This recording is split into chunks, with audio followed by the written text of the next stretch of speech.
સુરતના લીંબાદ નીલગિરી પાસે બે સગા ભાઈઓએ એસિડ ગટગટાવી આપઘાત કરતા ચકચાર મચી ગઈ હતી। પત્ની સાથેના ઝઘડામાં પોલીસ આવતા યુવકે એસિડ ગટગટાવી લીધું હોવાનું જાણવા મળી રહ્યું છે। સુરત શહેરના લીંબાદ વિસ્તારમાં નીલગિરી પાસે આવેલ સાંઈબાબાના મંદિર પાસે પત્ની સાથેના ઝઘડામાં પોલીસ આવતા યુવકે એસિડ ગટગટાવી લીધું હતું। તેને તાત્કાલિક સારવાર માટે હોસ્પિટલ ખસેડાતા ફરજ પરના ડોક્ટરે મૃત જાહેર કર્યો હતો।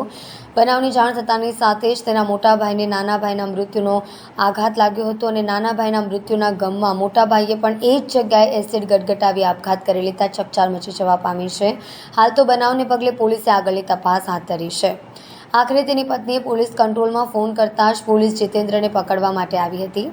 પોલીસ આવતાની સાથે જીતેન્દ્ર ઘરમાંથી એસિડની બોટલ લઈને નીકળી ગયો હતો અને સાંઈબાબાના મંદિરની પાછળના ભાગે એસિડ ગટગટાવી આપઘાત કરી લીધો હતો। બનાવને પગલે તેને તાત્કાલિક સારવાર માટે હોસ્પિટલ ખસેડવામાં આવ્યો હતો, પરંતુ ફરજ પરના ડોક્ટરે તેને મૃત જાહેર કર્યો હતો।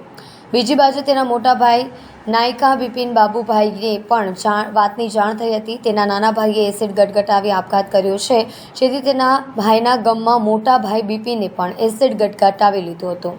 તેને પણ સારવાર માટે ખસેડવામાં આવતા ફરજ પરના તબીબોએ તેને પણ મૃત જાહેર કર્યો હતો। એક સાથે બંને ભાઈના મોતના પગલે સમગ્ર વિસ્તારમાં ચકચાર મચી જવા પામી છે।